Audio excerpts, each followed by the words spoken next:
सरकारी सिस्टम से पहले दीपक जी बहुत परेशान हो करके और उन्होंने गलत कदम उठा लिया। फिर उनके बाद में जो उनकी पत्नी करिश्मा खारवाल मेरी बेटी, उसके सामने बहुत भयंकर विकट समस्या उत्पन्न हो गई। वो बार बार ये कहती थी अगर दीपक जी के खत्म होने के बाद में कि अब मेरे बच्चे को कौन पालेगा, कौन मेरी देखभाल करेगा।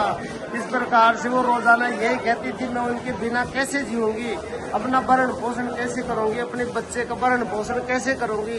इस प्रकार से सारे दिन भर वो यही कहती रहती थी। और आज वो बहुत परेशान हो करके, क्योंकि न तो कोई सरकार की तरफ से हमसे मिलने आया, न कोई मुआवजा दिया गया। इस सरकारी सिस्टम से वो भी हार गई और आखिरी में आज उसने ये कदम उठा लिया। उसने क्या खाया है? उसने कीटनाशक पदार्थ का लिया। कब खाया ये आज ही। धन्यवाद। नमस्कार, द नेशन इंडिया में आपका स्वागत है। नर्सेज का 26 दिन से एसएमएस मेडिकल कॉलेज में धरना चल रहा है। सरकार से इनकी जो मांगे हैं, सरकार इनकी मांगों को नहीं मान रही है। जानते हैं क्या इनकी मांगे हैं और सरकार इनकी मांगों को क्यों नहीं मान रही है। क्योंकि स्वर्गीय दीपक खारवाल ने जब इनको हटाया गया नर्सेज कर्मचारियों को, तो उस टाइम उन्होंने आत्महत्या की थी। उसके बाद में आज भी एक घटना घटित हुई है। उनकी जो पत्नी जो है स्वर्गीय दीपक खारवाल की, उन्होंने आज एक पॉइजन खा लिया, जिसकी वजह से वो अभी आईसीयू एसएमएस मेडिकल हॉस्पिटल जो है यहाँ पर भर्ती है। जानते हैं क्या कहना है। हमारे साथ संयोजक हैं के यादव जी। सर, यहाँ पे आप धरना दे रहे लंबे समय से, सरकार आपकी मांगों को नहीं मान रही है और जो सरकार के साथ जो वार्ता हुई थी उस पर सहमति बनी थी, वो भी अभी तक कहीं पूरी नहीं हुई है। बिल्कुल सर, मैं आपको बता दूं कि आज ये धरने का 25वां दिन है। उससे पहले हमारी गेट मीटिंगें चली, प्रत्येक हॉस्पिटल में 2 घंटे का कार्य बहिष्कार चला। 24 तारीख को चिकित्सा मंत्री जी के निर्देशन में चिकित्सा आयुक्त श्री बाबूलाल जी से हमारी सकारात्मक वार्ता हुई। उन्होंने दीपक को मतलब मुआवजे प्लस उनकी मिसेज को नौकरी और इनकी बहाली के लिए उन्होंने कहा कि ये आदेश हो जाएंगे 24 तारीख को।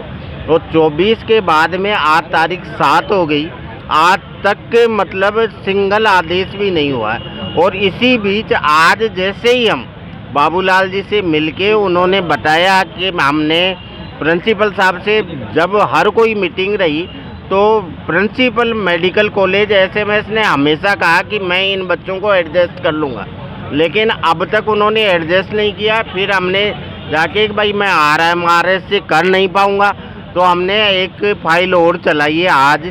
तो उन्होंने हमारे को मतलब एक अधिकारी हमें ये कह रहा है कि आप मेरे पास न आकर जो फाइल है हमने फाइनेंस में भेजी है उनका पीछा करो, उनको निकलाओ। अब आप ही बताइए या सरकार बताइए कि एक कर्मचारी जिनको हटा दिया गया है वो फाइलें कैसे वहाँ से निकला सकता है। तो मैं तो समझता हूँ कि सर ये एक संवेदनहीनता है सरकार की।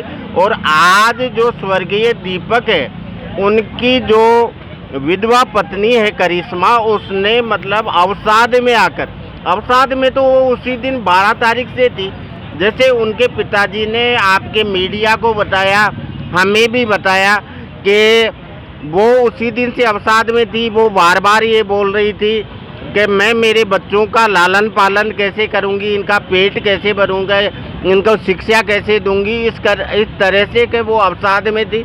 और हम 2-4 लोग मिलके उसको बार बार ढाढ़स बंधाते थे कि हम तेरे साथ हैं, लेकिन आज अंत में उसने वो पॉइजन पी लिया। अभी भी उसकी जो हालत है वो सीरियस है, वो आईसीयू में एडमिट है इसी एसएमएस हॉस्पिटल में। तो हम सरकार को ये कह देना चाहते हैं कि आंदोलन तेज होगा। आज हमारे कोर कमेटी की मीटिंग भी होनी थी कि हमें आंदोलन को कहाँ तक लेके जाना है और आंदोलन को कैसे उग्र किया जाएगा, लेकिन ये दीपक की मिसेज का हमें समाचार मिला तो हम सीधे इमरजेंसी में चले गए। उसके बाद में हम लोग धरने में आए। और मैं जहाँ तक समझता हूँ कि कोर कमेटी का भी ये फैसला है कि आने वाले 1-2 दिन में यहाँ पे ज़्यादातर साथी कर्मिक अनशन पे बैठेंगे और उसके बाद में हम हंगर स्ट्राइक मतलब आमरण अनशन तक जाएंगे। और हम पूरे राजस्थान भर में सारे लोगों को हमारों को मैसेज देंगे हर ज़िले में कि वहाँ भी वो कार्य बहिष्कार करें और हमारे आंदोलन को हम तेज करेंगे। तो सरकार टाइम रहते 1-2 दिन में संवेदनशीलता दिखाए, साथी को न्याय दे और इन्हें जो हटाए गए हमारे साथी हैं इनकी पुनर्बहाली करे। हम तो सरकार से ये और ईश्वर से ये प्रार्थना करते हैं कि सरकार को सद्बुद्धि दे। साथ में साथी दीपक की जो मैसेज हैं, जिन्होंने कुछ पी लिया खा लिया पॉइजन, उनकी सीरियस हालत है, तो भगवान से हमारा प्रार्थना है कि उन्हें जल्दी से जल्दी स्वस्थ करें और सरकार को सद्बुद्धि मिले। सरकार से जो वार्ता हुई थी वो सरकार को बातें माननी थी, जो उनके साथ में समझौता हुआ था वो सरकार ने नहीं मानी है।